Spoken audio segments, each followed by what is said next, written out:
আরে ভাই কোনগুলো রাখবো না তো, এটা তিনটা বাচ্চা, ওরা স্বামী স্ত্রী যে পুরুষ এটি দেখলে আপনার অন্তর জ্বলে দেবো, আপনিও কান বাইন।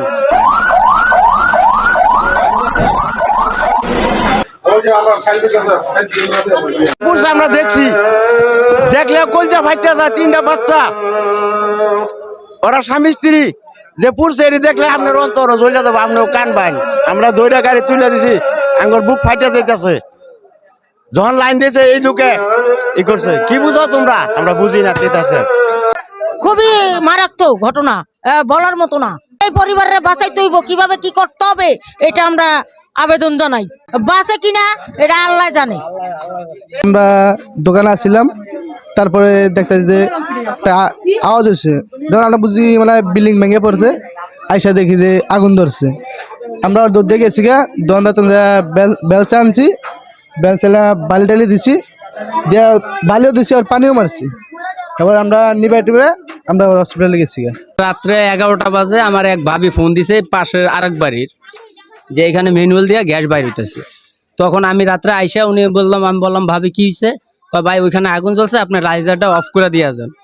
আমি আবার লাইজারটা আইসা অফ করে দিয়ে গেছি।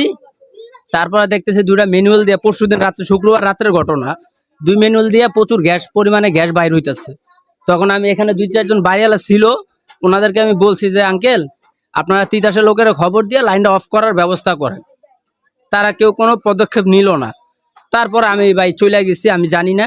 তারপরে গতকাল রাত্রে আবার রাত্র প্রায় 1:30-2টার দিকে মনে হয় ঘটনা, হ্যাঁ 2:40-এর দিকে ঘটনা।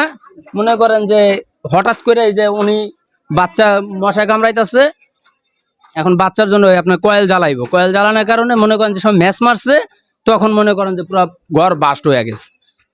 এই ঘটনার দায় হচ্ছে আপনার যারা এখানে অবৈধ লাইন টাইন দিতে পারে ওনাদের কি। গ্যাসের লাইন অবৈধ বা স্থায়ীভাবে তো আমরা বলতে পারবো না, কিন্তু এখানে জানি আমরা জনমুখে যেটা জানি এখানে অবৈধ লাইন আছে। এটা অবৈধ লাইন। আপনার তিতাসের লোকজন আপনার ঘুষ ফুস খায় লাইন দিছে, অনেক দুর্ঘটনা করছে, 7 জন মানুষ না হতো। আমরা এলাকাবাসী এটা বিচার চাই, মানে এটা বিচার না হইলে পরবর্তীতে আরো হইব। এটা এই দায়ভার কারা নিব? এটার কয়দিন পর পরে, 2-4 দিন পর পরে এই পরিস্থিতি, 2-3 দিন পর পরে আগুন লাগতেছে। এরা আসেও না, এরা ঠিকও করে না।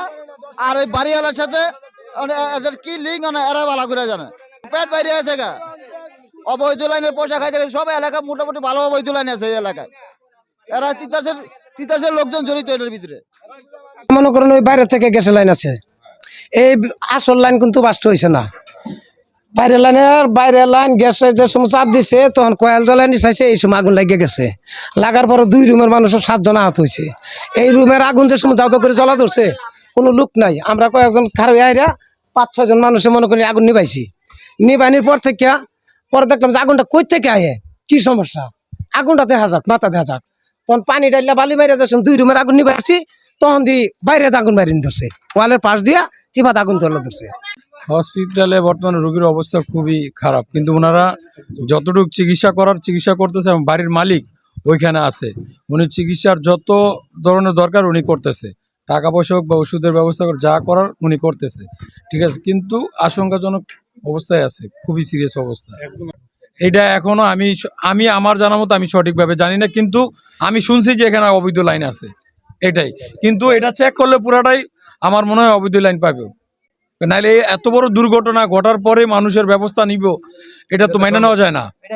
এটা একমাত্র যে যারা এখন কাজ করতেছে তিতাস কর্তৃপক্ষ, এরাই এখন জানে যে কাদেরকে উনি এই অবৈধ লাইন এইখান থেকে দিছে।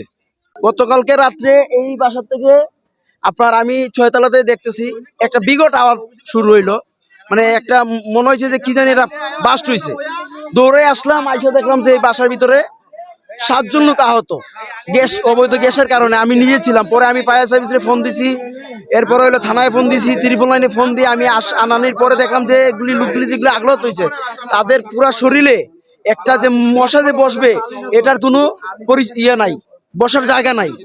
এটা বিগত যে অবৈধ যেভাবে লাইন লাগানো হয়েছিল 5ই আগস্টের আগে, এই লাইন অবৈধ লাইন লাগানো হয়েছে। যে যুবলীগের আলিমন ছিল, আওয়ামী লীগের কিছু লোকজন ছিল, আমি নিজে বাধা দিছি। বাধা দেওয়ার কারণে আমার বিভিন্ন শেয়ার দেওয়া হয়েছে, তো এটার বিরুদ্ধে আমি করছি।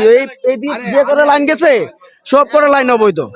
এখন এটা যেমন বাধা দেওয়ার কারণে কিছু আওয়ামী লীগের গুন্ডারা আছে, যুবলীগের গুন্ডারা আছে, আমার ফোন দিছে। আমি কিলাম আমি সাংবাদিক হিসেবে ফোন দিতেই পারি, এরপরেও কি আমার কাউন্সিলের লোকজন ঠের দিছে। আমি কি আপনারা যা পারেন করে দেন, কিন্তু আমি লাইনটা আপনার লাইন দিতে দিব না। তারপরে তারা কি চুরাই ভাবে লাইন ঢুকাইছে, এই কারণে চুরাই গ্যাসের কারণে এই মানুষের ক্ষতিগ্রস্ত হয়েছে। এই মানুষগুলো এখন কি হবে?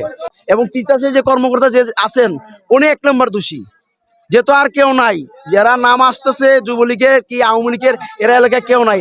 একজন আছে তিতাসের, আমি তার সর্বোচ্চ শাস্তি চাইতেছি। একজন মানুষ বাঁচবে না, তাদের ফ্যামিলি শেষ। আমি আইসা যাদের সাথে আলোচনা করলাম, এই এলাকায় যারা থাকে অথবা এই বাড়িতে যারা বসবাস করত, তারা সবাই বলল যে এটা তিতাস অফিসের কিছু কর্মকর্তা এটার সাথে জড়িত আছে, অবৈধ লাইন দিয়া তারা মনে করেন টাকা পয়সা হাতিয়ে নিছে।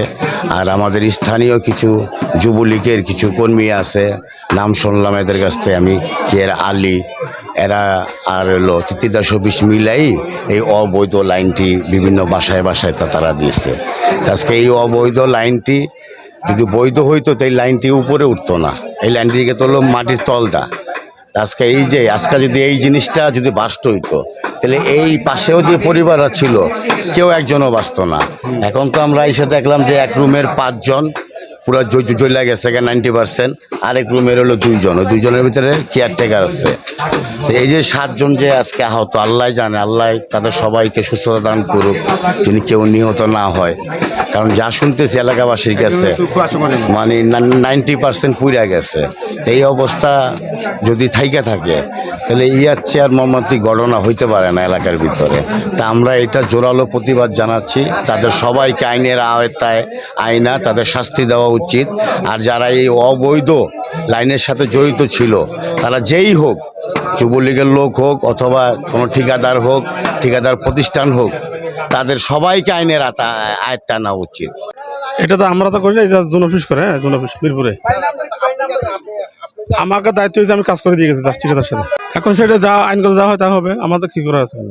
কোনো দলীয় কোনো লোক আছে না, এটা তিতাসের কাজ, তিতাস করছে, এখান বাইরের লোক আসবে কেন? হয় আমার কাছে ফাইলে আসছে মিরপুর অফিস থেকে, আমি জাস্ট টেকনিক্যাল সাপোর্ট দিয়েছি।